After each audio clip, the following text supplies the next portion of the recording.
aišku, vieno atsakymo galbūt ir negali būti. Bet tokiu pirmuoju priartėjimu, kuris nevestų prie konkrečių dalykų, bet pateiktų tokį bendriausią vaizdą.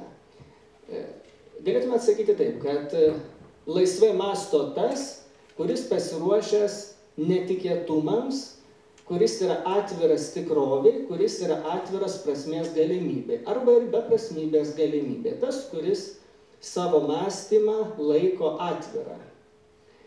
Iš to neplaukia, kad jis neturi jokių pažiūrų. Pažiūrų laikymasis, pažiūrų turėjimas yra kažkuo panašus į mokslinės hipotezės iškėlimą ir gyvenimą ir darbą taip, kad tikrovė interpretuojama iš tos hipotezės pozicijų. Ir tas žodis hipotezis, graikiškas žodis hipotezis, jis yra labai įdomus tuo požiūriu, kad hipotezis reiškia ir tvirtą pagrindą, ant kurio kažkas statoma, ir taip pat tai, kas dar nepakankamai tvirta, kas nepakankamai patvirtinta. Nes mes sakome, kad hipotezė tai dar nepatvirtinta, iki galo nepagrįsta mokslinė teorija.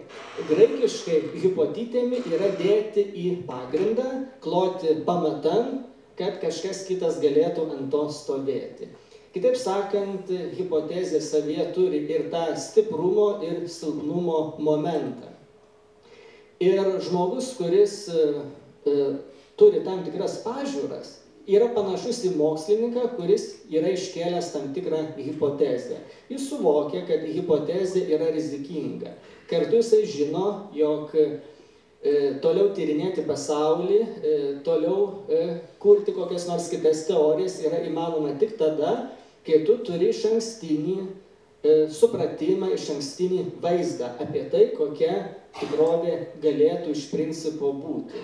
Tiesiog tu įtari, kad galėtų būti taip, o ne kitaip, ir tada žiūrėdamas į pasaulį pro šitos sakinius, pro šitą prizmę, tu žiūri, ar faktai, empiriniai duomenys ir patirtis, ar atitinka, ar netitinka tai, ką tu to hipotezė esi suformulavęs.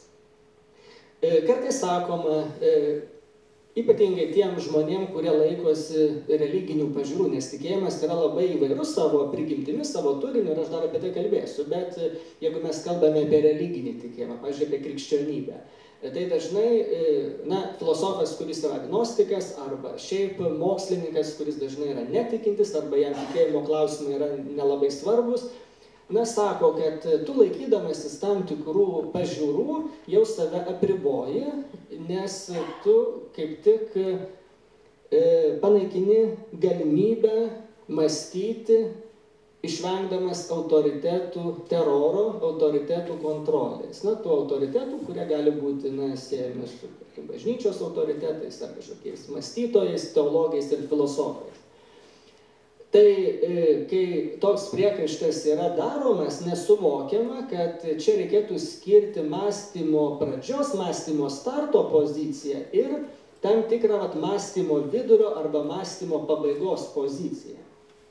Nes bet kuris žmogus, kuris yra daugiau ar mažiau protingas, tas, kurio intelekto koeficientas bent ne mažesnis, tarkim, už 80 ar 90, jis supranta, kad nėra gyvenime labai aiškių atsakymų į daugelį dalykų. Filosofai žino, kad pasitikėti galima tik tai loginėmis tautologijomis, bet tai yra tik tai formaliai teisingi teiginiai, kurie yra pakankamai bendri, per daug bendri, kad būtų galima iš jų išpešti daug naudos. Jie su empirinė tikrovė, su tais pasaulio turiniais, kurie mums svarbus, kurie susiję su esme, neturi nieko bendra. Taip sakant, visi mes žiūrime į pasaulį atviromis akimis, nes visi žinome, kad labai mažai žinome arba kad nieko nežinome. Tai tą žino ir mokslininkas agnostikas, ar mokslininkas ateistas, ir filosofas agnostikas, ir taip pat tikintis žmogus. Mes nesame naivus, kad manytume, jog pamatiniai atsakymai svarbiausius klausimus, pamatinius klausimus yra padėti ant lėkštutės. Tikrai taip nėra. Ir iš esmės kiekvienas iš mūsų stovi toj starto pozicijoje, kuri atskleidžia labai plačią perspektyvų įvairovę ir tai yra kryžkelė, kur susikryžiuoja daug kelių arba taškas, nuo kurio eina daugybė kelių ir visais tais keliais gali